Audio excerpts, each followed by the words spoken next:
मुलांनो, सुस्वागतम. संगीता भालसिंग या माझ्या यूट्यूब चॅनलवर तुम्हा सर्वांचे हार्दिक स्वागत. अर्थशास्त्र इयत्ता 12वी हा विषय कला आणि वाणिज्य या दोन्ही शाखांना उपयुक्त आहे. आज आपण या विषयावरची सराव प्रश्नपत्रिका किंवा नमुना प्रश्नपत्रिका उत्तरासह पाहणार आहोत. ही प्रश्नपत्रिका मी पूर्वीच पोस्ट केलेली आहे, परंतु त्यात उत्तरं नव्हती.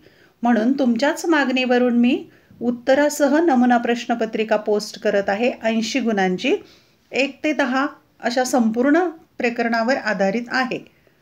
व्हिडिओ लेक्चर खूप मोठा होणार आहे, पण शेवटपर्यंत जरूर पहा, म्हणजे 80 गुणांची प्रश्नपत्रिका आणि उत्तरासह कशी लिहायची ते तुमच्या लक्षात येईल. प्रश्न पहिला अ असेल, योग्य पर्याय निवडा. 5 गुणांच्यासाठी वस्तुनिष्ठ प्रश्न आहे. 1. रेषीय मागणी वक्रावरील क्ष अक्षावर असलेली मागणीची किंमत लवचिकता. पर्याय दिलेला आहे अ 0, ब 1, क अनंत, ड कमी. आणि याचं अचूक उत्तर आहे 0. रेषीय मागणी वक्रावरील क्ष अक्षावर असलेली मागणीची किंमत लवचिकता 0. 2. मागणी व किंमत यांचा फलनसंबंध खालील सूत्राने असं दर्शवला जातो.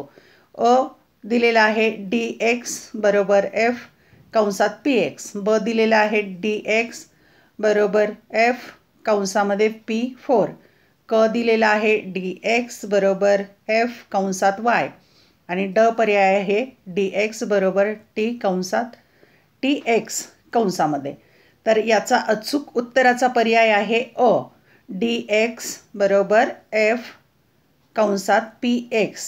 म्हणजे अ हा उत्तराचा पर्याय अचूक आहे. मागणी व किंमत यांचा फलनसंबंध या सूत्राने दर्शवला जातो. क्रमांक 3. जेव्हा पुरवठा वक्र मूळ पुरवठा वक्राच्या उजव्या बाजूला सरकतो त्यास काय म्हणतात? पर्याय अ पुरवठा संकोच, 2 पुरवठ्याचा ऱ्हास, 3 पुरवठ्याचा विस्तार आणि 4 पुरवठ्यातील वाढ. अचूक उत्तराचा पर्याय आहे पुरवठ्यातील वाढ. क्रमांक 4. पूर्ण स्पर्धेत विक्रेत्याची भूमिका पुढील प्रकारची असते. अ किंमत करता, ब किंमत स्वीकारणारा, क किंमत भेद करणारा, ड यापैकी नाही. आणि याचे पर्याय दिलेत 1 अ ब क, फक्त ब, 3 फक्त क आणि 4 अ आणि क. अचूक उत्तराचा पर्याय आहे फक्त ब. पूर्ण स्पर्धेत विक्रेत्याची भूमिका किंमत स्वीकारणारा अशी असते. 5. किंमत निर्देशांकाचा अयोग्य संबंध असलेली विधाने शोधा. 4 विधानं दिलेली आहेत, अयोग्य शोधायची आहेत. अयोग्य संबंध. अ निर्देशांकाचे भौगोलिक साधन, ब हवेच्या दाबाचे मोजमाप निर्देशांकात केले जाते, क आर्थिक चलातील सापेक्ष बदलाचे मोजमाप निर्देशांकात केले जाते, ड निर्देशांक हा विशिष्ट सरासरीमध्ये असतो. पर्याय पहिला आहे क आणि ड, दुसरा आहे अ आणि ब, तिसरा आहे ब आणि क, चौथा आहे अ ब क ड. याचा अचूक उत्तराचा पर्याय आहे दुसरा अ आणि ब. गाईडमध्ये याचं उत्तर चुकीचं दिलेलं आहे. क आणि ड पहिला पर्याय, परंतु तो चुकीचा आहे. अचूक उत्तर आहे अ आणि ब ही अयोग्य विधानं आहेत किंमत निर्देशांकाच्या संदर्भात. प्रश्न क्रमांक पहिल्यातलाच ब आहे, सहसंबंध पूर्ण करा. 5 गुणांच्यासाठी. इथे उत्तरं पण मी लिहून दिलेली आहेत. RBI मध्यवर्ती बँकेशी संबंधित, भारतीय स्टेट बँक व्यापारी बँक, उत्पादन पद्धत मालसाठा पद्धत आणि उत्पन्न पद्धत घटक पद्धत, एकीकृत निर्देशांक एकचल आणि संयुक्त निर्देशांक चलांचा गट, 4 एकच किंमत पूर्ण स्पर्धा, भिन्न किंमत मक्तेदारी, 5 पुरवठ्याचा विस्तार किंमत वाढ, तर पुरवठ्याचा संकोच किंमत घट. अशा प्रकारे उत्तरं रंगीत चौकटीमध्ये दाखवलेली आहेत, ती तुम्ही नोंद करून घेऊ शकता. आता प्रश्न क्रमांक आहे क. आर्थिक पारिभाषिक शब्द लिहा. गुण आहेत 5. क्रमांक 1. स्थिर घटकावर केला जाणारा खर्च स्थिर खर्च. 2. मागणीतील अनंत बदलामुळे होणारी लवचिकता संपूर्ण लवचिक मागणी. 3. अशी इच्छा जिला खरेदी शक्तीचे पाठबळ आणि ते खर्च करण्याची मानसिक तयारी असते, मागणी. 4. वस्तूंची विक्री वाढवण्यासाठी करावा लागणारा खर्च, विक्री खर्च. 5. एकजिनसी वस्तूंचे उत्पादन करणाऱ्या संस्थांचा समूह, उद्योग. प्रश्न पहिल्यातलाच चौथा ड आहे. विसंगत शब्द ओळखा 5 गुणांच्यासाठी. 1. मोफत भेटवस्तू, फलक जाहिरात, खिडकी प्रदर्शन आणि पेटंट या गटात न बसणारा शब्द आहे पेटंट. 2.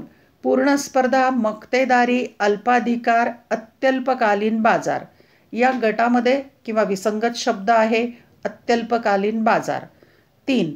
किंमतकर्ता, प्रवेश निर्गमन, अनेक विक्रेते, पर्यायी वस्तूंचा अभाव गटात न बसणारा किंवा विसंगत शब्द आहे अनेक विक्रेते. 4. पेटंट, ओपेक, कॉपीराईट, बोधचिन्ह यात विसंगत शब्द आहे ओपेक. 5. हवा, पाणी, सूर्यप्रकाश, सोने गटात न बसणारा शब्द आहे सोने. प्रश्न क्रमांक आहे दुसरा. खालील उदाहरणांच्या आधारे संकल्पना ओळखून ती स्पष्ट करा. 5 पैकी केवळ 3 सोडवायच्या, गुण आहेत 6. म्हणजे एका संकल्पनेला 2 गुण आहेत. एक गुण संकल्पना ओळखायला आणि स्पष्टीकरणाला दुसरा गुण. आता इथे 5 पैकी 3 सोडवायच्यात. मी मात्र 5ही संकल्पनांची उत्तरं दिलेली आहेत. क्रमांक 1. कविताने संत्र्याचे एका मागे एक 5 नग सेवन केले. 2. आरतीने साखरेची अधिक मागणी केली कारण गुळाची किंमत वाढली. 3. शीतलने तिच्या बेकरीसाठी पिठाच्या गिरणीतून गव्हाचे पीठ विकत घेतले. 4. रघुचे वडील त्याचे पैसे नियमितपणे भाग आणि बंधपत्रात गुंतवितात. आणि 5. गौरीने एका विशिष्ट उद्योगातील वैयक्तिक उत्पन्नाची माहिती गोळा केली. याचं उत्तर कसं लिहायचं ते आपण आता पाहूया. क्रमांक 1. कविताने संत्र्याचे एका मागे एक 5 नग सेवन केले. उत्तर लिहिताना उदाहरणातील संकल्पना लिहायची. उपभोग सातत्य याला 1 गुण मिळेल. ब. संकल्पनेचे स्पष्टीकरणासाठी दुसरा गुण असेल. एखाद्या वस्तूच्या विविध नगांचे निरंतरपणे म्हणजे सातत्याने न थांबता सेवन केले असता अशा उपभोगास उपभोग सातत्य म्हणतात. उपभोग सातत्य हे घटत्या सीमांत उपयोगिता सिद्धांताचे महत्त्वाचे गृहीतक आहे. 2. आरतीने साखरेची अधिक मागणी केली कारण गुळाची किंमत वाढली. उत्तर. उदाहरणातील संकल्पना आहे धनछेदक लवचिकता. ब. संकल्पनेचे स्पष्टीकरण.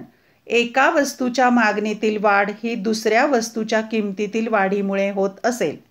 म्हणजे एका वस्तूच्या मागणीत आणि दुसऱ्या वस्तूच्या किमतीत समसंबंध असतो. तर त्या 2 वस्तूंमध्ये धनछेदक लवचिकता असते. साखरेची मागणी वाढली म्हणून गुळाची किंमत वाढली.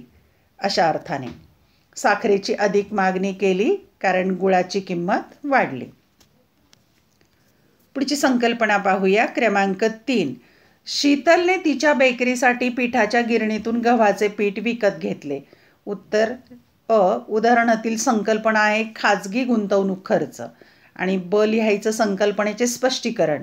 उद्योजक किंवा खाजगी संस्थेने विविध वस्तू व सेवांच्या निर्मितीसाठी कच्चा माल, यंत्रसामग्री इत्यादी बाबींवर केलेला खर्च म्हणजे खाजगी गुंतवणूक खर्च होय. चौथी संकल्पना पाहूया. रघुचे वडील त्याचे पैसे नियमितपणे भाग आणि बंधपत्रामध्ये गुंतवतात. आता या उदाहरणात संकल्पना आहे वायदे बाजारातील गुंतवणूक. आणि संकल्पनेचे स्पष्टीकरण करूया. वायदे बाजार हा भारतातील भांडवल बाजाराचा असा एक महत्त्वाचा घटक किंवा संघटना किंवा व्यवस्था आहे ज्यात समभाग, बंधपत्रे, वस्तू इत्यादींच्या बाबतीत व्यवहार होतो. 5वी संकल्पना आहे गौरीने एका विशिष्ट उद्योगातील वैयक्तिक उत्पन्नाची माहिती गोळा केली. या उदाहरणात संकल्पना आहे वैयक्तिक घटक अभ्यास. आणि संकल्पनेचे स्पष्टीकरण करूया. अर्थव्यवस्थेतील एखाद्या विशिष्ट घटकाचा स्वतंत्रपणे केलेला अभ्यास म्हणजे वैयक्तिक घटक अभ्यास होय. उदाहरणार्थ सूक्ष्म अर्थशास्त्रात विशिष्ट उद्योगाचा वैयक्तिक उत्पन्नाचा केलेला अभ्यास. प्रश्न क्रमांक आहे दुसऱ्यातलाच ब, फरक स्पष्ट करा. 5 पैकी 3च लिहायचे आणि गुण आहेत 6.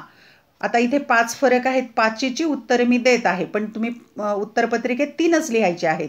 म्हणजे एका फरकाला 2 गुण आहेत. फरकाचे 2च मुद्दे लिहायचे. 1 व्यापार तोल आणि व्यवहार तोल, 2 मागणी ठेवी आणि मुदत ठेवी, 3 विभाजन पद्धत आणि राशी पद्धत, 4 एकूण उपयोगिता आणि सीमांत उपयोगिता, 5 स्थूल देशांतर्गत उत्पादन आणि निव्वळ देशांतर्गत उत्पादन. याचा फरक आपण लिहूया. क्रमांक 1 व्यवहार तोल आणि व्यापार तोल. आता फरकाचा असा मुद्दा लिहायचा मध्ये 1. आता त्याचा अर्थ लिहायला 1 गुण आहे. इकडच्या बाजूला पाहू. व्यवहार तोलाच्या भागात एका वर्षाच्या कालावधीत देशाच्या सर्व आंतरराष्ट्रीय आर्थिक व्यवहारांची पद्धतशीरपणे केलेली नोंदणी म्हणजे व्यवहार तोल होय. व्यापार तोलच्या भागात विशिष्ट कालावधीत देशाच्या आयात व निर्यात मूल्यांमधील फरक म्हणजे व्यापार तोल होय. याच्यासाठी 1 गुण मिळेल अर्थाला. आणि दुसरा गुण असणार आहे, मुद्दा लिहायचा असा संकल्पना किंवा संबंधित विषयानुसार असेल तो. व्यवहार तोलात व्यापार तोलाचा समावेश होतो, त्यामुळे व्यवहार तोल ही तुलनेने व्यापक स्वरूपाची संकल्पना आहे. व्यापार तोल हा व्यवहार तोलातील एक भाग असल्यामुळे व्यापार तोल ही संकल्पना तुलनेने मर्यादित स्वरूपाची संकल्पना आहे. असे केवळ 2 मुद्दे लिहायचे 2 गुणांच्यासाठी. पुढचा फरक आहे मागणी ठेवी आणि मुदत ठेवी. त्याचाही पहिला मुद्दा लिहायचा अर्थ. मागणीनुसार पैसे काढले जाणाऱ्या ठेवींना मागणी ठेवी म्हणतात. ठराविक कालावधीनंतर पैसे काढले जाणाऱ्या ठेवींना मुदत ठेवी म्हणतात. असा दोन्हींचा अर्थ लिहायचा 1 गुणाच्यासाठी. आणि दुसरा फरकाचा मुद्दा घेतलेला आहे, ते प्रकार घेतलेत. मागणी ठेवीत चालू ठेवी आणि बचत ठेवी या ठेवींच्या प्रकाराचा समावेश होतो. मुदत ठेवीत आवर्ती ठेवी आणि मुदत ठेवी या ठेवींच्या प्रकाराचा समावेश होतो. पुढचा फरक आहे विभाजन पद्धत आणि राशी पद्धत. त्याचा अर्थ घेतलेला आहे. संपूर्ण अर्थव्यवस्थेचे लहानात लहान आर्थिक घटकांमध्ये विभाजन करून त्यांचा तपशीलवार अभ्यास करण्यासाठी सूक्ष्म अर्थशास्त्राद्वारे वापरली जाणारी पद्धत म्हणजे विभाजन पद्धत होय. संपूर्ण अर्थव्यवस्थेतील लहानात लहान आर्थिक घटकांच्या बेरजेच्या स्वरूपातील एकूण परिमाणाचा अभ्यास करण्यासाठी स्थूल अर्थशास्त्राद्वारे वापरली जाणारी पद्धत म्हणजे राशी पद्धत होय. अर्थ 1 गुणांच्यासाठी. आणि आता दुसरा मुद्दा घेतलाय फरकाचा स्वरूप. आर्थिक चलांच्या व्यक्तिगत परिमाणांच्या अभ्यासासाठी विभाजन पद्धतीचा वापर केला जातो. आर्थिक चलांच्या समुच्चयात्मक परिमाणांच्या अभ्यासासाठी राशी पद्धतीचा वापर केला जातो. चौथा फरक पाहूया आपण. एकूण उपयोगिता आणि सीमांत उपयोगिता. त्याचा अर्थ लिहू आपण प्रथम 1 गुण. वस्तूच्या एका पाठोपाठ एक सेवन केलेल्या सर्व नगांपासून मिळालेल्या उपयोगितांची बेरीज म्हणजे एकूण उपयोगिता होय. वस्तूच्या शेवटच्या नगाच्या सेवनापासून प्राप्त होणारी अधिकतम म्हणजे अतिरिक्त उपयोगिता म्हणजे सीमांत उपयोगिता होय. फरकाचा दुसरा मुद्दा आहे मूल्य, किंवा तुम्ही इथे आकृती पण काढू शकता इकडची एकूण उपयोगितेची आणि सीमांत उपयोगितेची. सर्वसाधारणपणे एकूण उपयोगितेचे मूल्य धन असते. सीमांत उपयोगितेचे मूल्य धन, 0 आणि ऋण असू शकते. 5वा फरक आहे स्थूल देशांतर्गत उत्पादन आणि निव्वळ देशांतर्गत उत्पादन. त्याचा अर्थ प्रथम घेऊ. दिलेल्या वर्षात देशाच्या भौगोलिक सीमारेषेच्या आत उत्पादित होणाऱ्या अंतिम वस्तू व सेवांचे बाजारभावानुसार येणारे मूल्य म्हणजे स्थूल देशांतर्गत उत्पादन होय. बाजारभावानुसार आलेल्या स्थूल देशांतर्गत उत्पादनातून घसारा खर्च वजा केला असता मिळणारे उत्पन्न म्हणजे निव्वळ देशांतर्गत उत्पन्न होय. फरकाचा दुसरा मुद्दा घेतलेला आहे. सूत्र मांडणी केलेली आहे. स्थूल देशांतर्गत उत्पादन बरोबर उपभोग खर्च अधिक गुंतवणूक खर्च अधिक सरकारी खर्च अधिक निर्यात वजा आयात. निव्वळ देशांतर्गत उत्पादन बरोबर स्थूल देशांतर्गत उत्पादन वजा घसारा. प्रश्न क्रमांक आहे 3. खालील प्रश्नांची उत्तरे लिहा. 5 पैकी केवळ 3 सोडवायची आणि 4 गुण आहेत, म्हणजे एका प्रश्नाला 4 गुण असतील. 12 गुण आहेत पण एका प्रश्नाला 4. 5 दिलेले आहेत, मी उत्तर 5ची देते. 1. सूक्ष्म अर्थशास्त्राची वैशिष्ट्ये स्पष्ट करा. 2 पुरवठा नियम स्पष्ट करा.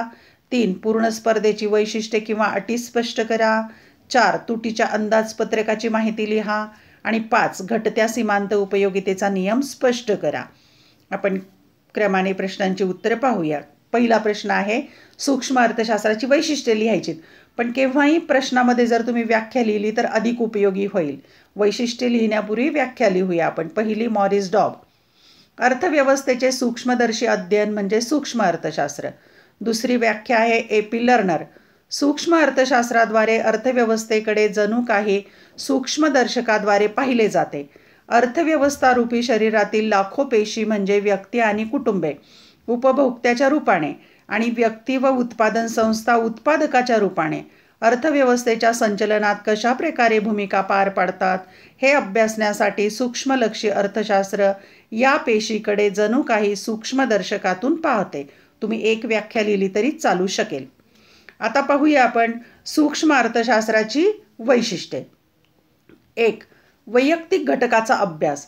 सूक्ष्म अर्थशास्त्रात विशिष्ट उद्योग संस्था, कुटुंब संस्था, वैयक्तिक किमती यासारख्या लहान वैयक्तिक आर्थिक घटकांच्या वर्तनाचा अभ्यास केला जातो. 2. किंमत सिद्धांत. सूक्ष्म अर्थशास्त्र वस्तू व सेवांच्या किंमत निश्चितीशी तसेच उत्पादन घटकांच्या किंमत निश्चितीशी संबंधित आहे. म्हणून सूक्ष्म अर्थशास्त्राला किंमत सिद्धांत असेही म्हणतात. फरकात तिसरा मुद्दा आहे वैशिष्ट्याचा आंशिक समतोल. 2 घटकांमधील संतुलन म्हणजे समतोल होय. सूक्ष्मलक्षी अर्थशास्त्रीय विश्लेषण म्हणजे आंशिक समतोलाचे विश्लेषण होय. आंशिक समतोलात एक उपभोक्ता, एक उत्पादन संस्था, विशिष्ट उद्योग इत्यादी वैयक्तिक आर्थिक घटकांच्या समतोलाचे विश्लेषण केले जाते. आंशिक समतोल विश्लेषण पद्धतीत वैयक्तिक घटकाला इतर आर्थिक घटकांपासून बाजूला काढून त्यांच्या समतोलाचा स्वतंत्रपणे अभ्यास केला जातो. चौथा वैशिष्ट्याचा प्रकार आहे वैशिष्ट्य विशिष्ट गृहीतकांवर आधारित. चौथं वैशिष्ट्य इतर परिस्थिती कायम या मूलभूत गृहीतकाचाही आधार घेऊन विवेचनाची सुरुवात केली जाते. पूर्ण रोजगार, शुद्ध भांडवलशाही, पूर्ण स्पर्धा, सरकारचे निरहस्तक्षेपाचे धोरण इत्यादी गृहीतकांवर आधारित असते. या गृहीतकांमुळे सिद्धांताचे विवेचन सोपे होते. आता 4 गुणांच्यासाठी 4 किंवा 5 मुद्दे लिहिले तरी चालतंय, पण मी सर्व वैशिष्ट्ये यात घेतलेली आहेत. 5वं वैशिष्ट्य विभाजन पद्धत. सूक्ष्मलक्षी अर्थशास्त्रात अर्थव्यवस्थेचे लहानात लहान वैयक्तिक घटकांमध्ये विभाजन केले जाते व नंतर प्रत्येक घटकाचा स्वतंत्रपणे तपशीलवार अभ्यास केला जातो. म्हणजे सूक्ष्मलक्षी अर्थशास्त्रात विभाजन पद्धतीचा वापर केला जातो. उदाहरणार्थ राष्ट्रीय उत्पन्नामधील वैयक्तिक उत्पन्नाचा अभ्यास, समग्र मागणीमधील वैयक्तिक मागणीचा अभ्यास इत्यादी. वैशिष्ट्य आहे 6. सीमांत तत्वाचा वापर. सीमांत संकल्पना ही सूक्ष्म आर्थिक विश्लेषणाचे मुख्य साधन आहे. सीमांत परिमाण म्हणजे एका वाढीव नगामुळे एकूण परिमाणात होणारा बदल होय. सीमांत तत्वाचा वापर सूक्ष्म बदलांचा परिणाम उत्पादक व उपभोक्त्याचे आर्थिक निर्णय घेताना केला जातो. 7वं वैशिष्ट्य आहे बाजार रचनांचे विश्लेषण. सूक्ष्म अर्थशास्त्रात पूर्ण स्पर्धा, मक्तेदारीयुक्त स्पर्धा, मक्तेदारी, अल्पाधिकार बाजार या विविध बाजार रचनांचे विश्लेषण करते. 8. मर्यादित व्याप्ती. सूक्ष्म अर्थशास्त्राची व्याप्ती तेजीमंदी, व्यवहार तोल, राष्ट्रीय उत्पन्न, दारिद्र्य, बेरोजगारी, लोकसंख्या, आर्थिक वृद्धी यासारख्या राष्ट्रव्यापी आर्थिक समस्यांशी संबंधित नसून फक्त वैयक्तिक घटकापुरती मर्यादित आहे. 8 वैशिष्ट्यांच्यापैकी कुठलीही 4 ते 5 तुम्ही लिहू शकता. प्रश्न आहे दुसरा, पुरवठ्याचा नियम स्पष्ट करायचा आहे आपल्याला. त्यासाठी सुरुवातीला प्रस्तावना लिहायची. आर्थिक सिद्धांतात जसे मागणी नियमाप्रमाणे पुरवठा हा नियमसुद्धा मूलभूत नियम आहे. प्राध्यापक अल्फ्रेड मार्शल यांनी सन 1890 मध्ये प्रकाशित केलेल्या अर्थशास्त्राची मूलतत्वे या पुस्तकात मागणी नियमाप्रमाणेच पुरवठ्याचाही नियम मांडला आहे. या नियमाद्वारे किंमत व पुरवठा यातील परस्पर संबंध स्पष्ट केलेला आहे. आता नियम लिहायचा आहे मार्शलच्या शब्दातला. नियम इतर परिस्थिती स्थिर असताना वस्तूच्या अधिक किमतीला जादा नगसंख्येचा पुरवठा केला जातो व वस्तूच्या कमी किमतीला कमी नगसंख्येचा पुरवठा केला जातो. दुसऱ्या शब्दात, इतर घटक स्थिर असताना किंमत वाढल्यास वस्तूच्या नगसंख्येचा पुरवठा वाढतो, तर किंमत कमी झाल्यास पुरवठा कमी होतो. अशा प्रकारे नगसंख्या आणि किंमत यांचा समसंबंध असतो. किंमत व पुरवठा यातील सहसंबंध खालील प्रकारे स्पष्ट करता येतो. सूत्र SX बरोबर F कंसात PX. आणि त्यासाठी पुरवठा पत्रक पण द्यायचं आहे. पुरवठा पत्रकामध्ये क्ष वस्तूची प्रति किलो किंमत रुपयात दिलेली आहे आणि क्ष वस्तूचा पुरवठा नगसंख्या किलोग्रॅममध्ये.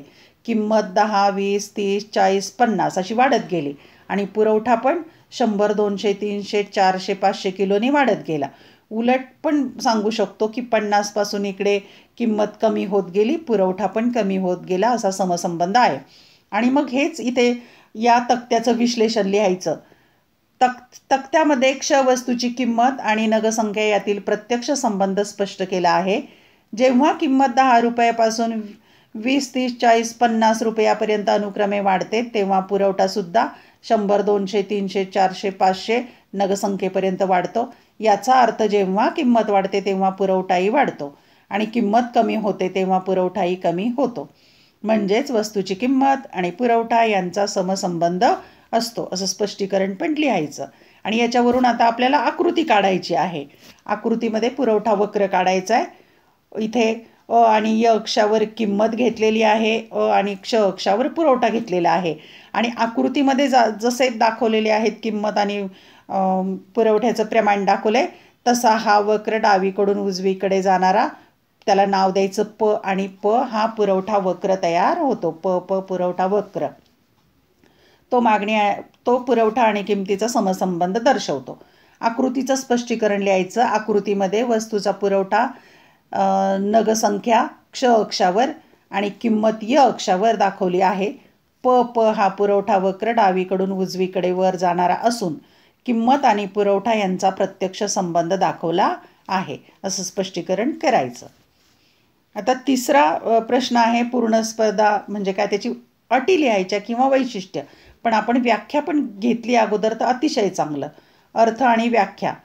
पूर्ण स्पर्धा ही प्रत्यक्ष बाजारापेक्षा एक आदर्श आणि काल्पनिक संकल्पना आहे. मिसेस जॉन रॉबिन्सन यांच्या शब्दात, जेव्हा प्रत्येक उत्पादकाच्या उत्पादनाला असणारी मागणी पूर्ण लवचिक असते तेव्हा पूर्ण स्पर्धा अस्तित्वात येते. पूर्ण स्पर्धा असा बाजार आहे की ज्यात विक्रेते व ग्राहक असंख्य असतात. सर्व विक्रेते आणि ग्राहक कोणत्याही निर्बंधाशिवाय एकजिनसी वस्तूंची खरेदी विक्री करण्यात गुंतलेले असतात. तसेच ग्राहक व विक्रेते यांना बाजार स्थितीचे पूर्ण ज्ञान असते, असं थोडं स्पष्टीकरण लिहायचं.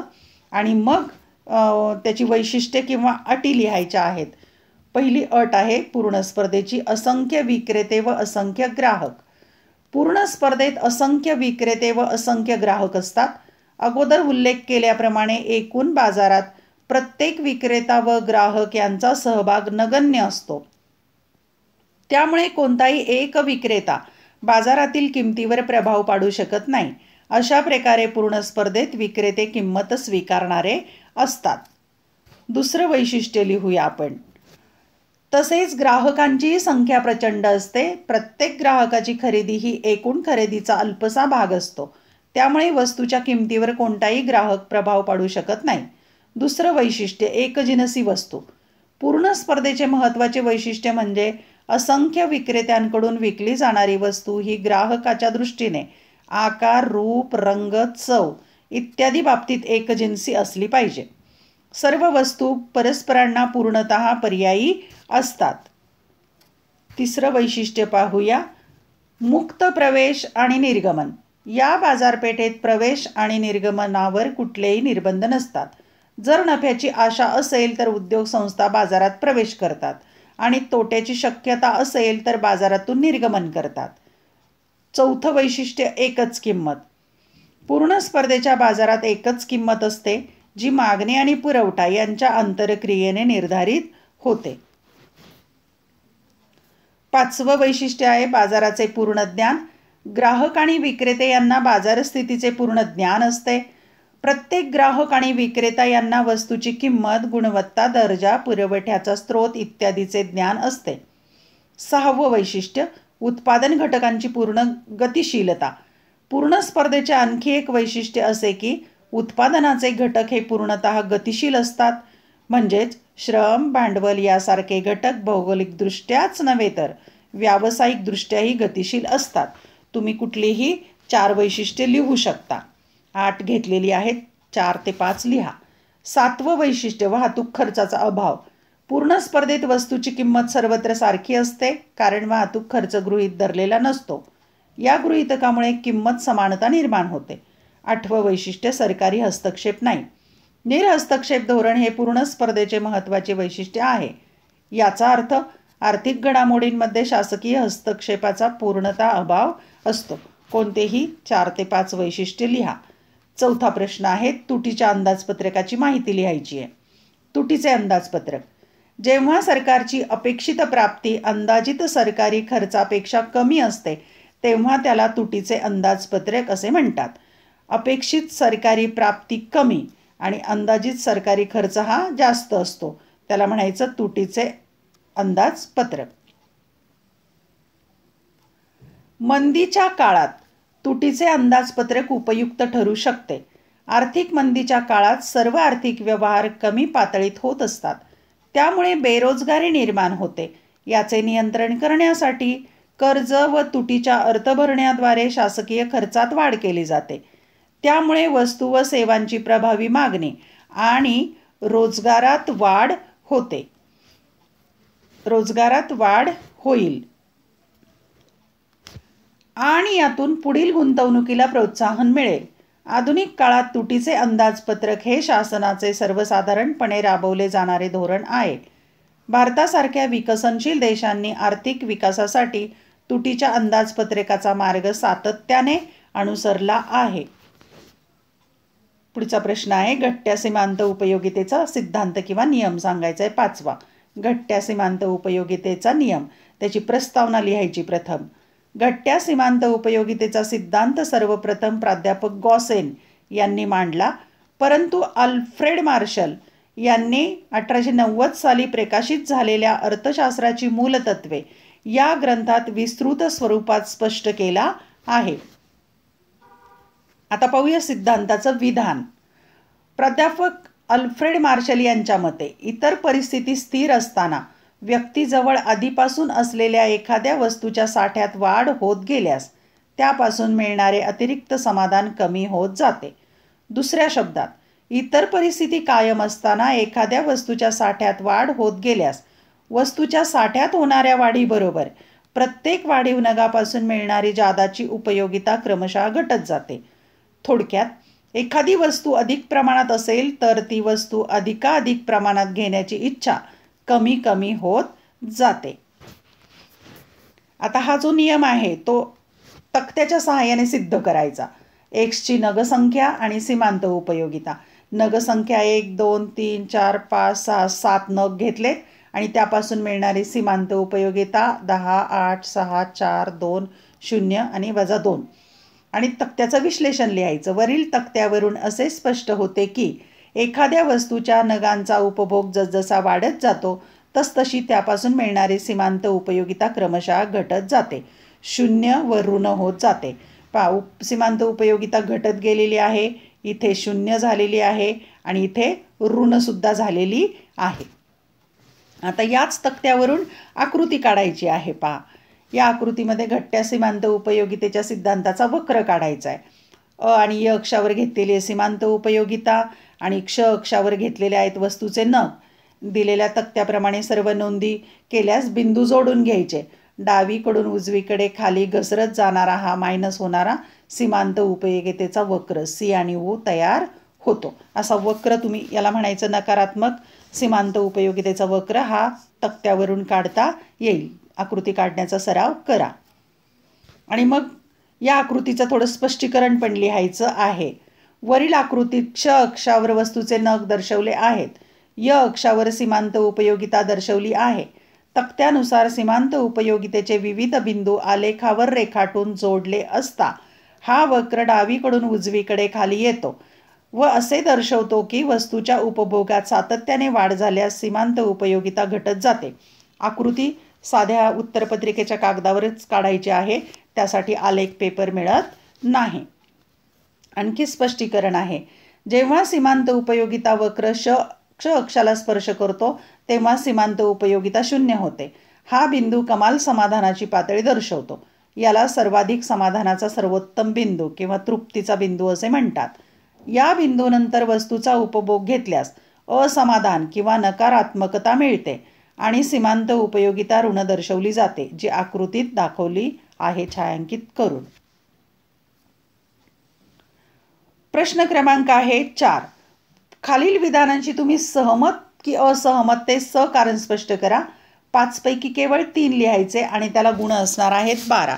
म्हणजे एका विधानाला 4 गुण असणार आहेत. सहमत हा शब्द लिहायला 1 गुण आणि त्याचं कारण 3 लिहायचे, त्याच्यासाठी 3 गुण. अशा प्रकारे गुणांचं विभाजन असेल. कोणतेही 3 लिहा. मी मात्र 5 उत्तर देते. 1. व्यापार हा आर्थिक वृद्धीची गुरुकिल्ली आहे. 2. भारतीय नाणे बाजारासमोर कोणत्याही समस्या नाहीत. 3.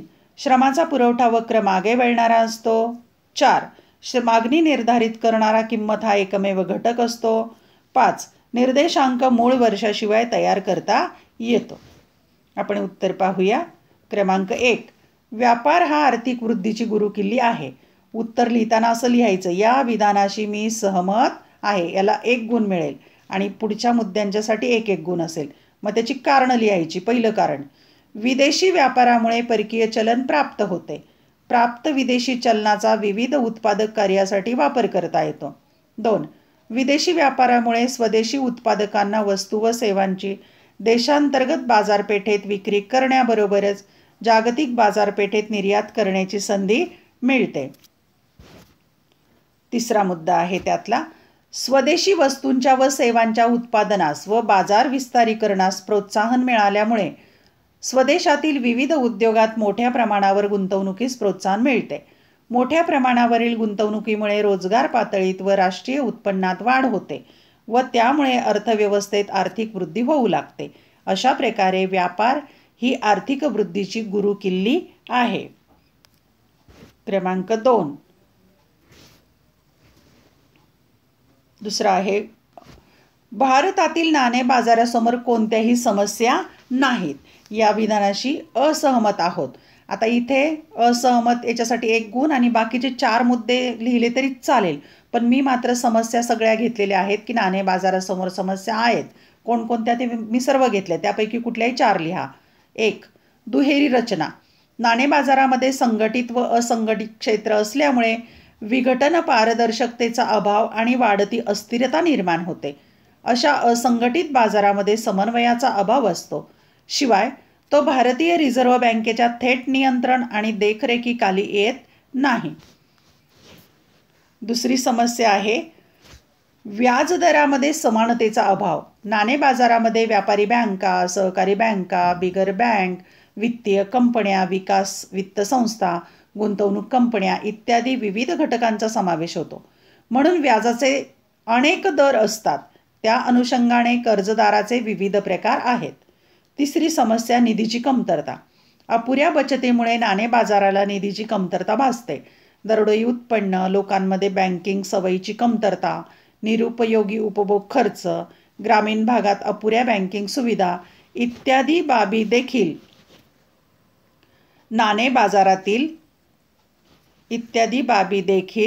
नाणे बाजारातील निधीच्या कमतरतेसाठी जबाबदार आहेत. 4. हंगामी चढउतार. निधीची मागणी हंगामानुसार बदलते. विशेषतः ऑक्टोबर ते जून या हंगाम काळात कृषी उत्पादनामध्ये व्यापार करणे, व्यवसायातील गुंतवणूक इत्यादी विविध कारणांसाठी मोठ्या प्रमाणात वित्त आवश्यक असते. त्यामुळे नाणे बाजारात मोठ्या प्रमाणात चढउतार आढळतात. पुढची समस्या आहे 5वी, वित्तीय समावेशनाचा अभाव. दुर्बल घटक आणि निम्न उत्पन्न गटासारख्या असुरक्षित गटाकरिता अजूनही देशात बँकिंग सुविधा अपुऱ्या असून दुर्बल गट व कमी उत्पन्न वर्गापर्यंत त्या पोहोचू शकलेल्या नाहीत. यातून वित्तीय समावेशनाचा अभाव दिसून येतो. 6वी समस्या, तंत्रज्ञान सुधारणेतील दिरंगाई. वित्तीय बाजार विकासासाठी व सुरळीत कार्यासाठी आधुनिक तंत्रज्ञानाचा वापर आवश्यक आहे. परंतु तंत्रज्ञान सुधारणेमध्ये दिरंगाई होत असल्यामुळे नाणे बाजाराच्या कार्यात अडथळे येतात. कोणतेही 4 ते 5 मुद्दे लिहा. तिसरं आहे, श्रमाचा पुरवठा वक्र मागे वळणारा असतो. या विधानाशी सहमत आहोत. हे विधान बरोबर आहे. सहमतला 1 गुण आणि त्याची कारणं लिहायला 3 गुण असणार आहेत. श्रमाचा पुरवठा. दिलेल्या वेतन दरावर श्रमिकांनी केलेल्या कामाचे तास म्हणजे श्रमाचा पुरवठा होय. तो पुरवठा वक्र आलेखाच्या सहाय्याने दाखवता येतो. यामध्ये मजुरीचा दर वाढत असताना म्हणजे कामाचे तास वाढत असताना श्रमाचा पुरवठा वाढतो. त्यामुळे पुरवठा वक्र वर जातो. परंतु मजुरीचा दर पुढे वाढल्यास श्रमाचा पुरवठा कमी होतो आणि श्रमाचा पुरवठा वक्र मागे वळतो. कारण मजुरीच्या स्वरूपात जास्त रक्कम मिळाल्यानंतर श्रमिक विश्रांतीच्या अपेक्षेने श्रमाचा पुरवठा कमी करतो. म्हणजेच एका विशिष्ट पातळीनंतर वेतन दर वाढल्यास श्रमाचा पुरवठा कमी होतो. हे श्रमाच्या मागे वळणाऱ्या पुरवठा वक्राच्या सहाय्याने स्पष्ट करता येते. त्यासाठी आकृती आणि तक्ता काढायचा आहे आपल्याला. पहा, इथे श्रमाचे पुरवठा पत्रक दिले. वेतनाचे दर दिलेले आहेत रुपयामध्ये प्रति तास, कामाचे तास दर दिवशी आणि एकूण मजुरी रुपयामध्ये. पहा, वेतनाचा दर एका तासाला 100 रुपये आहे आणि कामाचे तास 5 तास आहेत. एकूण मजुरी होते 500. नंतर 200 रुपये प्रति तास झाला. कामाचे तास वाढले 7 झाले तर एकूण मजुरी 1400 होते. आणि इथे कामाचे तास, इथे वेतनाचा दर झालेला आहे एका तासाला 300 रुपये. आता इथे मात्र कामाचे तास दर दिवशी कमी झाले. त्या श्रमिकाने आराम करायला महत्त्व दिलेलं आहे आणि मग त्याचं वेतन वाढलेलं आहे 1800 तरीसुद्धा. अशा प्रकारे आता याचंच रूपांतर आपण वक्रामध्ये करणार आहोत. हा आहे मागे वळणारा श्रमाचा पुरवठा वक्र. जिथे जिथे गरज असेल तिथे तिथे तुम्ही जिथे जिथे आकृती आवश्यक आहे, तक्ता आवश्यक आहे, तो काढायचा. तुम्हाला पूर्ण गुण मिळतात तिथे. श्रमाचा पुरवठा वक्र हा दाखवलेला. इथे आणि य अक्षावर मजुरीचा दर प्रति तास घेतला आहे. क्ष अक्षावर श्रमाचा पुरवठा कामाचे तास घेतलेत आणि हे सगळ्या बाबी नोंदून घेतलेल्या आहेत तक्त्याप्रमाणे. आणि मग हा वक्र सुरुवातीला असा वरती जातो, डावीकडून उजवीकडे वर आणि पुन्हा असा वळतो. हा आहे P1 पुरवठा वक्र आणि तो मागे वळतो न बिंदूच्या पासून. असं तुम्ही वक्र तक्त्यावरून काढायचा आहे. त्याचं थोडं स्पष्टीकरण लिहायचं. पहा, P न हा वाढता श्रमाचा पुरवठा वक्र आहे. न प हा विश्रांतीचा काळ.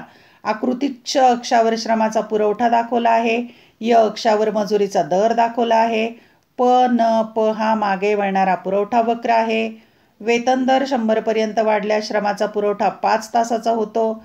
त्यांची 1 दिवसांची मजुरी 500 रुपये होते. तो मजुरीचा दर 100 वरून 200 झाल्यास कामाचे ताससुद्धा 5 वरून 7 पर्यंत वाढतात.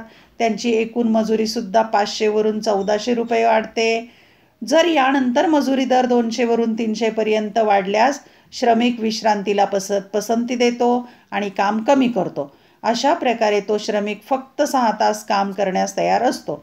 या स्थितीत P1 हा पुरवठा वक्र मागे वळतो. म्हणून हा पुरवठा सिद्धांताचा देखील अपवाद आहे. असं स्पष्टीकरण लिहायचं. यातला चौथा आहे प्रश्न. मागणी निर्धारित करणारा किंमत हा एकमेव घटक आहे.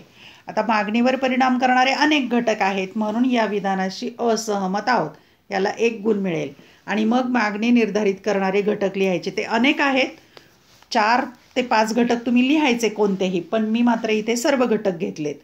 वस्तूंची मागणी निर्धारित करणारे घटक खालीलप्रमाणे. पहिला घटक किंमत. वस्तूची मागणी निर्धारित करणारा महत्त्वपूर्ण घटक म्हणजे किंमत होय. उपभोक्ते जेव्हा वस्तूची किंमत कमी असते तेव्हा अधिक प्रमाणात वस्तू खरेदी करतात आणि जेव्हा वस्तूची किंमत अधिक असते तेव्हा कमी प्रमाणात वस्तू खरेदी करतात. दुसरा घटक आहे उत्पन्न. उपभोक्त्यांच्या उत्पन्नाचा खरेदी शक्तीवर परिणाम होतो. त्याचा वस्तूच्या मागणीवर परिणाम होतो. उत्पन्नात वाढ झाल्याने वस्तूंच्या मागणीत वाढ होते आणि उत्पन्नात घट झाल्याने वस्तूंच्या मागणीत घट होते. 3. पर्यायी वस्तूंच्या किमती. जर कमी किमतीत पर्याय उपलब्ध असतील तर व्यक्ती महाग वस्तूंपेक्षा स्वस्त पर्यायी वस्तूंची मागणी करतील. उदाहरणार्थ साखर आणि गूळ. जर साखरेच्या किमतीत वाढ झाली तर गुळाची मागणी वाढेल. 4. पूरक वस्तूंच्या किमती. एका वस्तूच्या किमतीत बदल झाल्यास त्याचा परिणाम इतर वस्तूंच्या मागणीवर होतो. उदाहरणार्थ कार आणि इंधन. जर इंधनाच्या किमतीत वाढ झाली तर कारची मागणी कमी होईल. 5. वस्तूचे स्वरूप. जर एखाद्या वस्तूचा उपभोग अत्यावश्यक व टाळता येण्यासारखा नसेल तर त्या वस्तूची मागणी किमतीशी निगडीत न राहता स्थिर राहील. उदाहरणार्थ रक्तदाब नियंत्रणाचे औषध. 6. लोकसंख्येचे आकारमान. लोकसंख्येचे आकारमान जास्त असेल तेव्हा वस्तूंची मागणी जास्त असते आणि लोकसंख्येचे आकारमान कमी असेल तेव्हा वस्तूंची मागणी कमी असते. 7. भविष्यकालीन किमतीचा अंदाज. वस्तूची किंमत भविष्यात कमी होईल असा उपभोक्त्यांचा अंदाज असेल तर सद्यस्थितीला उपभोक्ता त्या वस्तूंची कमी खरेदी करेल. त्याचप्रमाणे वस्तूंची किंमत भविष्यात वाढेल असा उपभोक्त्यांचा अंदाज असेल तर सद्यस्थितीला उपभोक्ता वस्तूंची जास्त खरेदी करेल. 8. जाहिरात.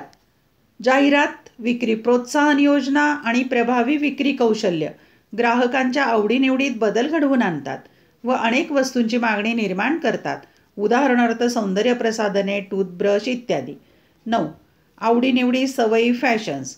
उपभोक्त्यांच्या आवडीनिवडी आणि सवयींचा मागणीवर प्रभाव पडतो. कोणतेही 4 ते 5 मुद्दे लिहा. उदाहरणार्थ चॉकलेटची आवड आणि चहाची सवय इत्यादी. याचप्रमाणे जेव्हा बाजारात नवीन फॅशन येते तेव्हा उपभोक्ता या प्रकारच्या वस्तूंची मागणी करतो. परंतु जेव्हा फॅशन कालबाह्य होते त्यानंतर अचानक त्या वस्तूंची मागणी कमी होते. 10. कर रचना. वस्तू व सेवांवर जास्त कर आकारल्यास वस्तू व सेवांची किंमत वाढून मागणी कमी होईल आणि वस्तू व सेवांवर कमी कर आकारल्यास वस्तू व सेवांची किंमत कमी होऊन मागणी वाढेल. 5वा आहे सहमत असहमत. निर्देशांक हा मूळ वर्षाशिवाय तयार करता येतो. या विधानाशी असहमत आहे. कारणे. पहिला मुद्दा. निर्देशांक मोजताना भूतकाळातील विशिष्ट वर्षाच्या तुलनेत एखाद्या चलामधील वर्तमान काळातील बदल मोजले जातात. भूतकाळातील या वर्षास मूळ वर्ष असे म्हणतात. 2. निर्देशांक मोजण्यासाठी सर्वसामान्य मूळ वर्षाची निवड केली जाते. म्हणजेच मूळ वर्ष हे नैसर्गिक आपत्ती, युद्धजन्य परिस्थिती, आणीबाणी इत्यादीपासून मुक्त असते. त्याचप्रमाणे चालू वर्षाच्या तुलनेत मूळ वर्ष अतिशय मागचे निवडले जात नाही. 3रा मुद्दा. निर्देशांक मोजताना एखाद्या चलाचे मूळ वर्षातील मूल्य निर्देशित करण्यासाठी 0 हा प्रत्यय वापरला जातो व मूळ वर्षाचा किंमत निर्देशांक 100 गृहीत धरला जातो. मूळ वर्षाच्या आधारे चलांचे चालू वर्षातील बदल निर्देशांकाद्वारे मोजले जातात. अशा प्रकारे निर्देशांक हा मूळ वर्षाशिवाय तयार करता येत नाही. प्रश्न क्रमांक आहे 5. खालील तक्ता, उतारा, आकृतीवरून विचारलेल्या प्रश्नांची उत्तरे लिहा. 3 पैकी फक्त 2च सोडवायचे आहेत आणि 8 गुण आहेत. म्हणजे एक प्रश्न 4 गुणांच्यासाठी. इथे मात्र मी 3ही सोडवलेले आहेत. पहिला प्रश्न. खालील तक्त्याचे निरीक्षण करून उत्तरे लिहा. वस्तूचे नग, एकूण उपयोगिता, सीमांत उपयोगिता. वस्तूचे नग 1 ते 5, एकूण उपयोगिता 6, 11, 15, 15, 14 आणि सीमांत उपयोगिता 6, 5, 4, 0 आणि -1. आता पहिला इथे प्रश्न सांगितला आहे एकूण उपयोगिता व सीमांत उपयोगिता वक्र काढा. याच्याहून वक्र काढायचा. आणि इथे दुसरा प्रश्न दिलेला आहे जेव्हा एकूण उपयोगिता महत्तम असते तेव्हा सीमांत उपयोगिता 0 असते. जेव्हा एकूण उपयोगिता घटते तेव्हा सीमांत उपयोगिता ऋण होते.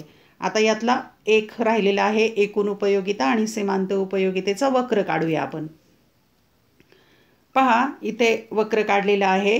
आणि य अक्षावर एकूण व सीमांत उपयोगिता घेतली आहे. क्ष अक्षावर वस्तूचे नग घेतलेत आणि हा जो वक्र आहे हा वक्र आहे सीमांत उपयोगितेचा आणि हा आहे एकूण उपयोगितेचा. तुम्ही जे बिंदू जोडले तर अशा प्रकारे वक्र तयार होईल. तक्त्यावरून हा वक्र काढा. स्क्रीनशॉट काढून घेऊ शकता. आता त्यातलाच दुसरा प्रश्न आहे खालील आकडेवारीवरून लास्पेयर आणि पाश्चेचा किंमत निर्देशांक काढा. आता इथे उदाहरण दिलेले आहे. वस्तू दिलेल्या आहेत क्ष आणि य. मूळ वर्ष दिलेले आहे. त्यातल्या किमती आणि परिमाण. किंमत 8 आणि 10, परिमाण 30 आणि 12. चालू वर्षाचे पण किंमत आणि परिमाण दिले. किंमत 12 आणि 20, परिमाण 25 आणि 16. यावरून लास्ट पेअरचा निर्देशांक काढायला 4 गुण आणि पाचशेचा निर्देशांक काढायला 4 गुण. पाहूया आपण आता लास्ट पेअरचा किंमत निर्देशांक कसा असेल. 2 गुण. लास्ट पेअरच्या निर्देशांकाला 2 गुण आणि 500च्या याला 2 गुण. मूळ वर्ष दिलेलं आहे, चालू वर्ष. पहा इथे वस्तू घेतलेल्या अक्ष य, इथे P0 Q0, P1 Q1 आणि मग त्याची किमती मांडून घेतलेल्या आहेत 8, 10, परिमाण 30, 42 आणि पुढचं P1 क्षच्या बाबत 12 आहे, क्षच्या बाबत Q1 25 आहे, इथे यच्या बाबत 20 आहे, 16 आहे.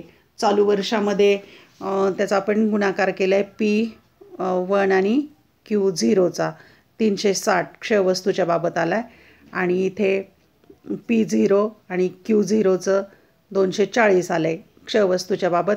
य वस्तूच्या बाबत 840 आणि हा आलेला आहे 420. हे सगळं करून पहा.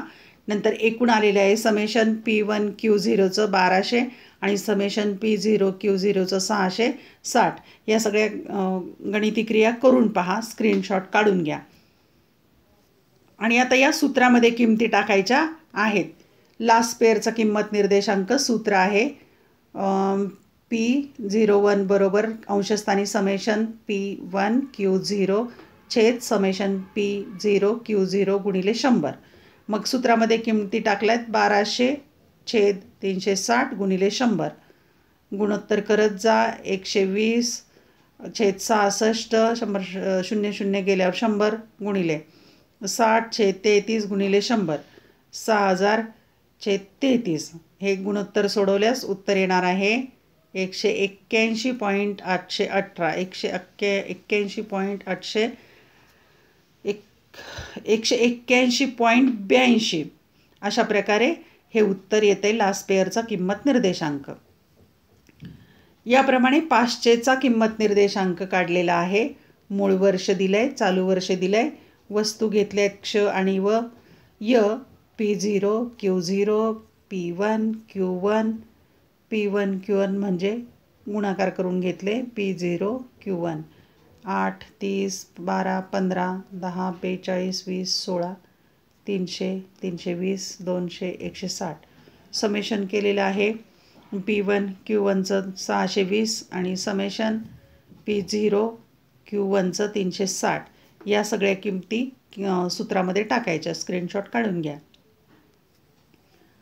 सूत्रामध्ये किमती टाकायच्या आहेत. सूत्र दिलेलं आहे लास्ट पेअरच्या किंमत निर्देशांकाचं. P01 अंशस्थानी घेतले समेशन P1 Q1 छेद समेशन P0 Q1 गुणिले 100. किमती टाकल्या 620 छेद 360 गुणिले 100, 31 छेद 18 गुणिले 100, 31 छेद 18, 172.222 म्हणजेच 172.22 हा आलेला आहे 500चा निर्देशांक. प्रश्न तिसरा आहे त्यातलाच. आकृतीमधील म हा रेषीय मागणी वक्र आहे. आकृतीच्या आधारावर खालील विधाने सत्य की असत्य ते लिहा. त्याची कारणे स्पष्ट करा. 4 विधानं दिलेली आहेत 4 गुणांच्यासाठी. विधान सत्य की असत्य लिहायचं आहे, पण त्याचं कारणही लिहायचं आहे.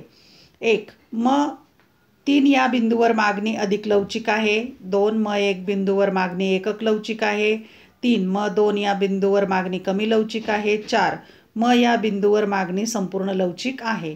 याचं आपण उत्तर लिहूया. क्रमांक 1. विधान 1. म3 या बिंदूवर मागणी अधिक लवचिक आहे. असत्य. कारण लिहायचं म या रेषीय मागणी वक्रावरील म3 म4 हे अंतर म3 म पेक्षा कमी आहे. म्हणजेच म3 हा बिंदू क्ष अक्षाच्या अधिक जवळ आहे. म्हणजेच म3 या बिंदूवर मागणी अधिक लवचिक नसून कमी लवचिक आहे. 2. विधान दुसरं आहे. म1 या बिंदूवर मागणी एकक लवचिक आहे. उत्तर असत्य. कारण म या रेषीय मागणी वक्रावरील म1 4 अंतर म1 म पेक्षा जास्त आहे. म्हणजेच म1 हा बिंदू य अक्षाच्या अधिक जवळ आहे. म्हणजेच म1 हा बिंदू य आणि क्ष अक्षापासून समदूर नाही. त्यामुळे म1 बिंदूवर मागणी एकक लवचिक नसून जास्त लवचिक आहे. 3. विधान 3. म2 या बिंदूवर मागणी कमी लवचिक आहे. असत्य. कारण म या रेषीय मागणी वक्रावरील म2 म4 हे अंतर म2 म इतकेच आहे. म्हणजेच म2 हा बिंदू य आणि क्ष अक्षापासून समदूर आहे. त्यामुळे म2 या बिंदूवर मागणी कमी लवचिक नसून एकक लवचिक आहे. विधान 4. म या बिंदूवर मागणी संपूर्ण लवचिक आहे. सत्य. कारण म या रेषीय मागणी वक्रावरील म या बिंदूच्या ठिकाणी मागणी वक्राचा म4 हा खालील भाग आहे व म या बिंदूच्या वर मागणी वक्राचा कोणताही भाग नाही. म्हणजेच म4 हे अंतर जास्त व म बिंदूच्या वरील भागाचे अंतर कमी म्हणजे 0 आहे. म्हणजेच म हा बिंदू य अक्षावर आहे. त्यामुळे म या बिंदूवर मागणी संपूर्ण लवचिक आहे. प्रश्न 6 आहे शेवटचा. सविस्तर उत्तरे लिहा. 3 पैकी 2 सोडवा आणि गुण आहेत 16. म्हणजे एका प्रश्नाला 8 गुण आहेत. तुम्ही 2च सोडवायचे आहेत. मी मात्र इथे 3ही प्रश्नांची उत्तरं लिहिलेली आहेत. 1. मागणीचा नियम अपवादांसह स्पष्ट करा. म्हणजे नियमाला 4 गुण आणि अपवादाला 4 गुण. 2. राष्ट्रीय उत्पन्न मापनातील तात्विक आणि व्यावहारिक अडचणी स्पष्ट करा. तात्विक अडचणीला 4 गुण, व्यावहारिक अडचणीला 4 गुण. आणि 3रा प्रश्न आहे सार्वजनिक खर्चात वाढ होण्याची कारणे स्पष्ट करा. ती 8च कारणं आहेत 8 गुणांच्या साठी. पहिला प्रश्न. मागणीचा नियम अपवादांसह स्पष्ट करायचा आहे. मागणीचा नियम पाहू आपण. प्रस्तावना लिहायची. सन 1890 मध्ये प्रकाशित झालेल्या अर्थशास्त्राची मूलतत्वे या ग्रंथात अल्फ्रेड मार्शल यांनी मागणीच्या नियमाची मांडणी केली आहे. या नियमाद्वारे किंमत व मागणी यातील परस्पर संबंध स्पष्ट केला आहे. सिद्धांताचे विधान. प्राध्यापक अल्फ्रेड मार्शल यांच्या मते इतर परिस्थिती स्थिर असताना वस्तूची किंमत वाढली असता मागणी घटते आणि वस्तूची किंमत कमी झाली असता मागणी वाढते. दुसऱ्या शब्दात इतर परिस्थिती कायम असताना वस्तूच्या किमतीत वाढ होते तेव्हा वस्तूच्या मागणीत घट होते आणि जेव्हा वस्तूच्या किमतीत घट होते तेव्हा वस्तूच्या मागणीत वाढ होते. अशा प्रकारे किंमत आणि मागणीचा संबंध व्यस्त स्वरूपाचा म्हणजे परस्पर विरोधी असतो. मागणी व किंमत यांचा फलन संबंध खालील प्रकारे स्पष्ट करता येतो. हे मागणीचं सूत्र लिहायचं. dx बरोबर f कंसात px. d म्हणजे वस्तूची मागणी, x म्हणजे वस्तू आणि f म्हणजे फलन फंक्शन. त्यासाठी आता तक्ता घेतलेला आहे. खालील उदाहरणांच्या आधारे मागणीचा नियम पत्रक व आकृतीच्या सहाय्याने स्पष्ट केलेला आहे. आता इथे मागणी पत्रक घेतले. क्ष वस्तूची किंमत रुपयामध्ये, क्ष वस्तूची मागणी किलोमध्ये. 50, 40, 30, 20, 10. किंमत कमी होत गेलेली आहे. मागणी 1, 2, 3, 4, 5 वाढत गेलेली आहे. इथे स्पष्टीकरण पण लिहायचं आहे. यावरून असे स्पष्ट होते की जेव्हा वस्तूची किंमत कमी होते तेव्हा मागणीत वाढ होते आणि वस्तूची किंमत वाढते तेव्हा मागणीत घट होते. म्हणजेच किंमत व मागणी यांचा व्यस्त स्वरूपाचा संबंध असतो. यावरून आकृती पण काढायची आहे लगेच. मागणीचा वक्र काढायचा. य अक्षावर किंमत घ्यायची, क्ष अक्षावर मागणी घ्यायची आणि बिंदू जोडल्यानंतर म असा हा मागणीचा वक्र डावीकडून उजवीकडे खाली उतरत येणारा तयार होईल. बिंदू जोडला की तयार होईल तो.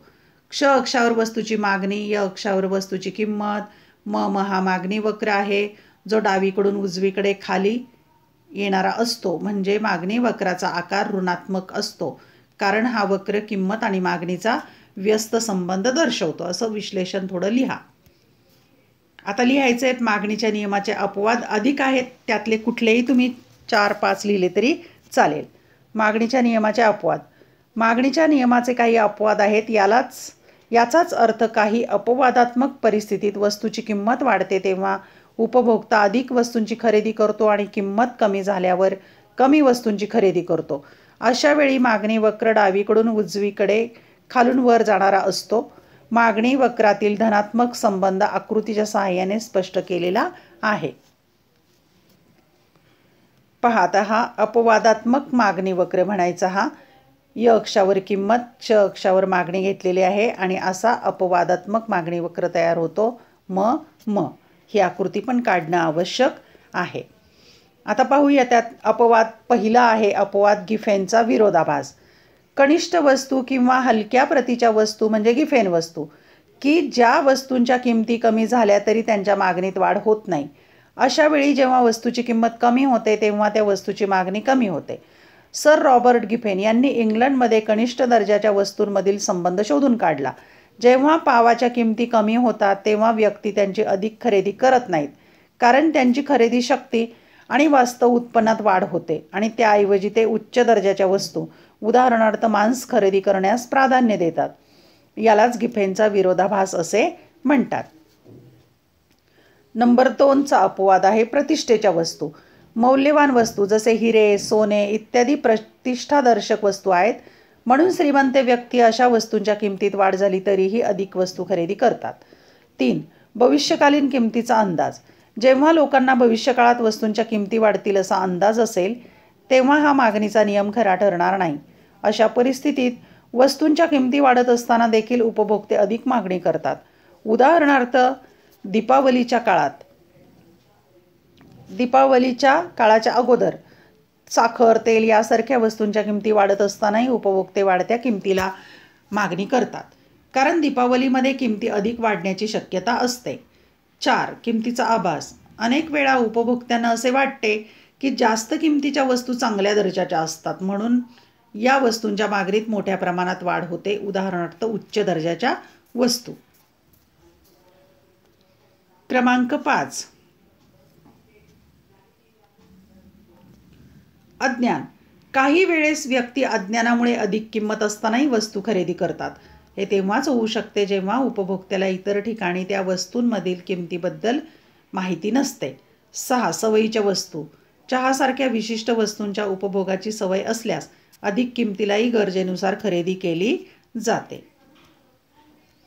दुसरा प्रश्न आहे यामध्ये, राष्ट्रीय उत्पन्न मापनातील अडचणी व्यावहारिक आणि तात्विक स्पष्ट करायच्यात. मापनातील अडचणी. राष्ट्रीय उत्पन्नाचे मापन करणे अतिशय अवघड आणि क्लिष्ट काम आहे. राष्ट्रीय उत्पन्नाचे मापन करताना खालील अडचणी उद्भवतात. त्यातल्या तात्विक अडचणी यालाच संकल्पनात्मक अडचणी असेही म्हणतात.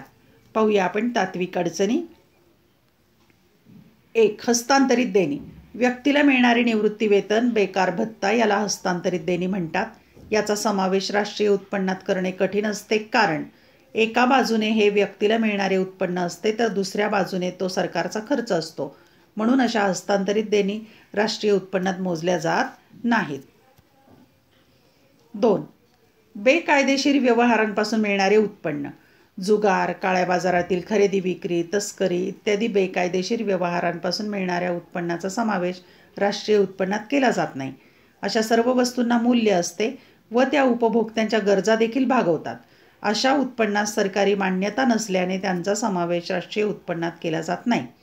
तेवढ्या प्रमाणात राष्ट्रीय उत्पन्नाचे न्यून अनुमान होते. 3. विनामूल्य सेवा. राष्ट्रीय उत्पन्नाचे मोजमाप नेहमीच पैशात केले जाते, परंतु बऱ्याच वस्तू आणि सेवा अशा असतात ज्यांचे मूल्य पैशात मोजता येत नाही. उदाहरणार्थ छंद, म्हणून व्यक्तीने काढलेली चित्रे, आईने मुलांचे केलेले संगोपन इत्यादी सेवा राष्ट्रीय उत्पन्नात मोजल्या जात नाहीत, कारण या सेवांचा मोबदला दिला जात नाही. त्याचबरोबर गृहिणींच्या सेवा, सहानुभूती, आपुलकी, दया, करुणा या भावनेतून पुरविलेल्या सेवा राष्ट्रीय उत्पन्नात समाविष्ट करत नाहीत, कारण त्या विनामोबदला असतात. अशा विनामोबदला सेवांचा समावेश राष्ट्रीय उत्पन्नात केला जात नसल्याने आहे त्यापेक्षा राष्ट्रीय उत्पन्न कमी होते. 4. स्वउपभोगासाठीचे उत्पादन. अन्नधान्य, भाजीपाला आणि इतर शेती उत्पादने जी स्वउपभोगासाठी उत्पादित केली जातात ती बाजारात विक्रीसाठी येत नाहीत, पण अशा वस्तूंचे मूल्य बाजारभावानुसार निश्चित करून अशा वस्तूंची अंदाजे किंमत राष्ट्रीय उत्पन्नात समाविष्ट केली जाते. 5. परकीय कंपन्यांचे उत्पन्न. आंतरराष्ट्रीय नाणेनिधी या संघटनेच्या मते परकीय कंपन्या ज्या देशात उत्पादन करतात त्या उत्पादित वस्तूंचा समावेश त्या देशाच्या राष्ट्रीय उत्पन्नात केला जातो. परकीय कंपन्यांना होणाऱ्या नफ्याचा समावेश मात्र त्यांच्या मूळ देशाच्या राष्ट्रीय उत्पन्नात केला जातो. 6. सरकारी क्षेत्र. शासनाकडून संरक्षण, सार्वजनिक प्रशासन, कायदा आणि सुव्यवस्था इत्यादी अनेक सार्वजनिक सेवा पुरविल्या जातात.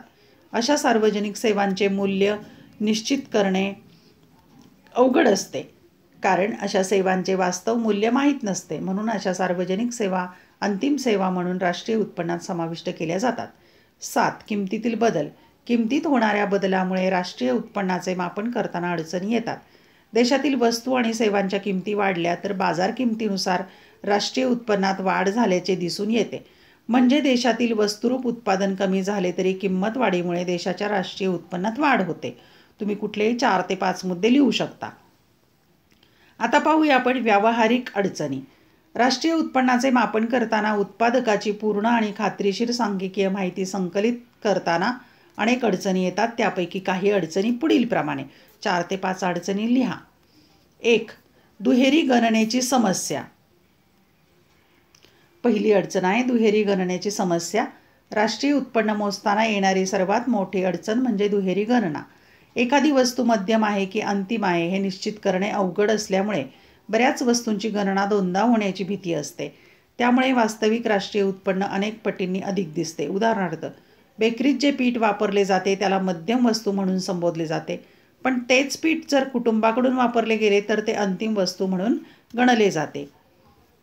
दुसरी अडचण आहे व्यावहारिक अमौद्रिक क्षेत्राचे अस्तित्व. भारतासारख्या विकसनशील देशात मोठ्या प्रमाणात अमौद्रिक क्षेत्राचे अस्तित्व आहे. शेती व्यवसाय अजूनही उदरनिर्वाहासाठी केला जातो. शेती उत्पादनाचा बराच मोठा भाग वैयक्तिक उपभोगासाठी वापरला जातो. तसेच उत्पादनाच्या काही भागाचा इतर वस्तू आणि सेवांच्या बदल्यात विनिमय केला जातो. अशा उत्पादनाचे आणि उपभोगाचे मापन राष्ट्रीय उत्पन्नात केले जाऊ शकत नाही. तिसरी अडचण आहे अपुरी आणि अविश्वसनीय सांख्यिकीय आकडेवारी. विकसनशील देशात उत्पादन आणि खर्चाविषयीची पुरेशी आणि अचूक माहिती उपलब्ध नसते.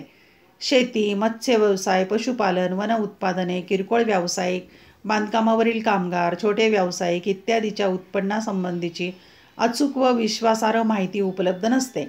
उत्पन्न पद्धतीने राष्ट्रीय उत्पन्नाचे मापन करताना अनर्जित उत्पन्नासंबंधीची माहिती, ग्रामीण व शहरी भागातील उपभोग आणि गुंतवणुकीचा खर्च यांची देखील माहिती उपलब्ध नसते. त्यामुळे राष्ट्रीय उत्पन्नाची नेमकी आकडेवारीच उपलब्ध होत नाही. 4. घसारा. भांडवली वस्तूंच्या वापरामुळे भांडवली वस्तूंची जी झीज होते त्याचे मापन करणे अवघड असते. उत्पादन प्रक्रियेत वापरल्या जाणाऱ्या भांडवली वस्तू व यंत्रसामग्रीची होणारी झीज म्हणजे घसारा होय. भांडवली वस्तू व यंत्रसामग्रीची होणारी झीज, भांडवली मालमत्तेचे तांत्रिक आयुष्य, भांडवली वस्तूंचा वापर, वस्तूंचे स्वरूप, वस्तूची नियमित आणि काळजीपूर्वक देखभाल इत्यादी अनेक गोष्टींवर अवलंबून असते. भांडवली वस्तू वेगवेगळ्या प्रकारच्या असल्यामुळे घसारा मोजण्यासाठी एकसमान, सामायिक, स्वीकार्य असे प्रमाण दर अस्तित्वात नाहीत. घसारा मोजण्यासाठी बऱ्याच गोष्टी गृहीत धराव्या लागतात. त्यामुळे घसाऱ्याची अचूक रक्कम उपलब्ध होणे अवघड असते. 5वी अडचण आहे भांडवली लाभ किंवा भांडवली तोटा. मालमत्ताधारकांना मागणीतील बदलामुळे किंवा बाजारभावात वाढ झाल्यामुळे जो भांडवली लाभ होतो किंवा बाजारभावात घट झाल्यामुळे जो भांडवली तोटा होतो त्याचा समावेश राष्ट्रीय उत्पन्नात केला जात नाही, कारण चालू आर्थिक व्यवहारांमुळे हे बदल घडून येत नाहीत. 6वी अडचण आहे निरक्षरता आणि अज्ञान. विकसनशील देशात बहुतांश छोटे उत्पादक निरक्षर आणि अज्ञानी असतात. त्यामुळे ते आपल्या उत्पादनासंबंधीच्या नोंदी ठेवू शकत नाहीत. म्हणून स्वतःच्या उत्पादनाची किंवा उत्पादन मूल्याची माहिती देऊ शकत नाहीत. म्हणजे त्यांच्या उत्पादनाचे किंवा अर्जित उत्पन्नाचे अंदाज व्यक्त केले जातात. 7. व्यावसायिक विशेषीकरणाचा अभाव. विकसनशील देशात व्यावसायिक विशेषीकरणाचा अभाव असल्याने उत्पादन पद्धतीने राष्ट्रीय उत्पन्नाचे मापन करताना अडचणी येतात. उदाहरणार्थ, विकसनशील देशात शेतकरी शेती या प्रमुख व्यवसायाबरोबरच दुग्ध व्यवसाय, कुक्कुटपालन, कपडे शिवणे व इतर व्यवसाय देखील करतात. इतर व्यवसायांपासून मिळणाऱ्या उत्पन्नाची माहिती राष्ट्रीय उत्पन्नाचे मापन करताना दिली जात नाही. त्यामुळे देशाचे खरे उत्पन्न समजत नाही. कुठलेही 4 मुद्दे तुम्ही लिहू शकता. 3रा शेवटचा प्रश्न. शासनाच्या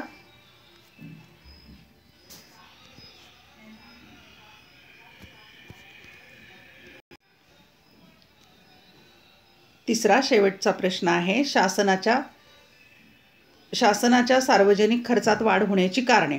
भारतासारख्या विकसनशील देशाच्या एकूण सार्वजनिक खर्चात वाढ होताना दिसून येते. पहिलं कारण आहे त्यातलं 1. शासनाच्या कार्यात वाढ. या अगोदर उल्लेख केल्याप्रमाणे देशाच्या सामाजिक आणि आर्थिक विकासाकरिता आधुनिक शासन अनेक प्रकारे कार्य पार पाडत असते. शिक्षण प्रसार, सार्वजनिक आरोग्य, सार्वजनिक बांधकाम, मनोरंजन, समाज कल्याणकारी योजना इत्यादी बाबींचा या कार्यात समावेश होतो. यावरून असे आढळून येते की शासन सातत्याने नवनवीन कार्य स्वीकारत आहे आणि जुनी कार्य अधिक कार्यक्षमतेने मोठ्या प्रमाणावर पार पाडत आहे. त्यामुळे सार्वजनिक खर्चात वाढ होत आहे. दुसरं कारण आहे लोकसंख्येची वेगाने होणारी वाढ. भारतासारख्या विकसनशील देशाची लोकसंख्या वेगाने वाढत आहे. इसवी सन 2011च्या जनगणनेनुसार ती लोकसंख्या 121.02 कोटी इतकी होती. परिणामी वाढत्या लोकसंख्येच्या गरजांची पूर्ती करण्यासाठी शासनाला अधिक खर्च करावा लागतो. 3. वाढते शहरीकरण. वाढते शहरीकरण ही सध्याची समस्या आहे, स्थिती आहे. त्यामुळे पाणीपुरवठा, रस्ते, ऊर्जा, शाळा, महाविद्यालय, सार्वजनिक वाहतूक, स्वच्छता इत्यादीवरील शासनाच्या खर्चात वाढ होत आहे. क्रमांक 4. संरक्षण खर्चात वाढ. आधुनिक काळात अस्थिर व असमंजस आंतरराष्ट्रीय संबंधामुळे युद्ध नसतानाही संरक्षण खर्च वाढत असतो. 5. लोकशाही शासन पद्धतीचा प्रसार.